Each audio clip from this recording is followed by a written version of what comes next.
Thompson Productions presents a short documentary of the International Garden Club touring the Primeval Forest, a Bahamas National Trust project. We met in the Life of Key shopping center and went in convoy following the map to the Primeval Forest, which is near South Ocean Golf Club. And of course we got lost. There's a black fence right there, you can see, just where she's... And finally reaching the Primeval Forest, we are met by our guide, Pericles Melis. No, we went to the wrong road. Pericles, Patricia, and Tim. Okay.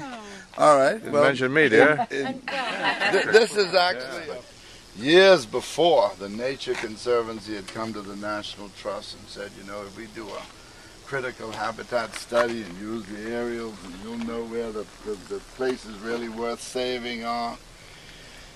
And we said yes, and then they said, well, $30,000. Well, in those years that was a lot of money, and we didn't have it, and we didn't do it, and we didn't know this was here. If we had known this was here when E.P. Taylor of blessed memory died, and they were selling all this land off for $3,000 an acre, they would have given us this and more, but we didn't know it was here, so that's a lesson in not knowing what your assets.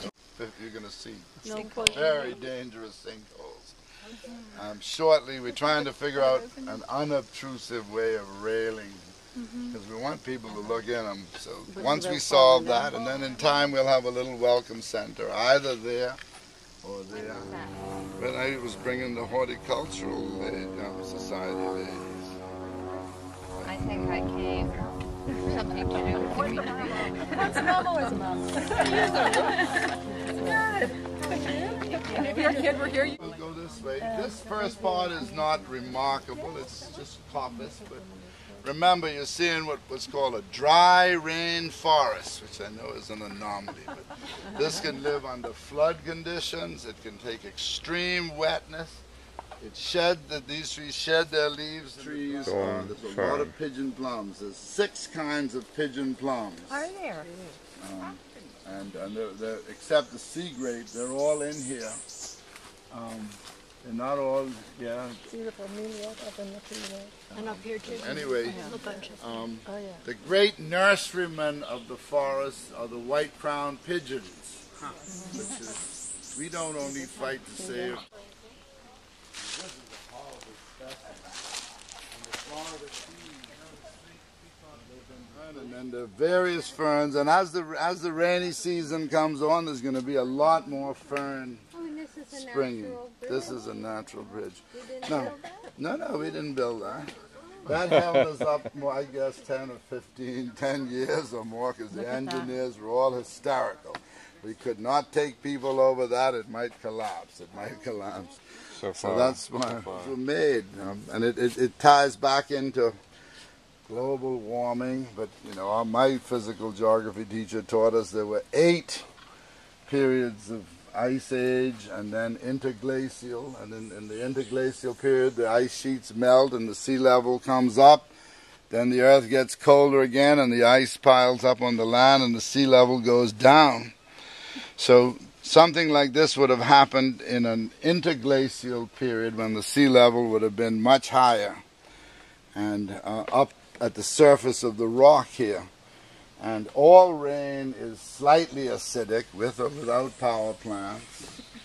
And all leaves and roots and things make what they call tannic acid. So the groundwater from the rain and from the vegetation is slightly acidic. And the whole Bahamas, 25,000 feet thick, is limestone. And limestone doesn't break up like other rocks with heat and cold and freezing and thawing, and it dissolves. And that's why we have no soil except a little bit of red ice age clay that got blown over here. And so what happens is if you have a sort of an acidic groundwater, it starts eating away the limestone, and in another month they'll start. And they're actually miniature coffee beans. We have one. Do we? Okay, so we're actually going to make a sub-trail because there's more spectacular geology that way. But for right now, we're anxious to get it open for school kids and for people. We got a big problem with raccoons. Really? Raccoons are, especially now that we've really sealed the bottoms of the fences and no dogs come in, I presume, but we want everybody's advice on whether these steps are comfortable. Well, it's new to us. You know, it's the first time in history we have parks in New Providence. And we still think a grotto, a sinkhole, but the geologists, they're going to come back again and again because there's still places we haven't finished exploring. We're hoping we'll find an entrance to a cave with stalactites. Somebody brought that seed here since we were coming here. It's actually grown with tremendous speed. And do we cut it down or do we leave it as a talking thing? Leave it. If you didn't plant it, it's nature. Don't manipulate too much. It's not primeval, but it's nature. That's a good view. You know, I mean, at least we could have the discussion here. And, I think it's a good. Hers was like that's the West Indian. Hers was like 5 feet at least. And it died. It died. I think the hurricanes did root damage. But anyway, that's the biggest and that's the straightest one anybody's ever seen. Termites are good for the forest. They eat all the dead wood.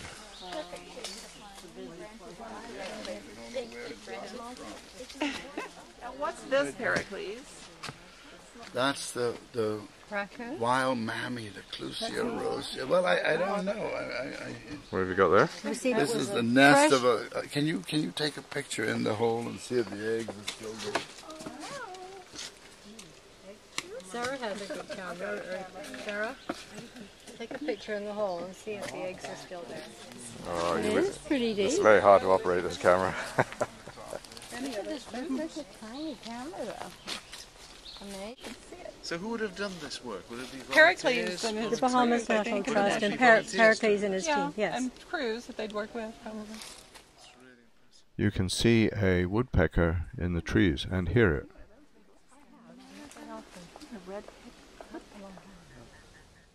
The tour took about an hour, and thank you, Pericles. It was most interesting.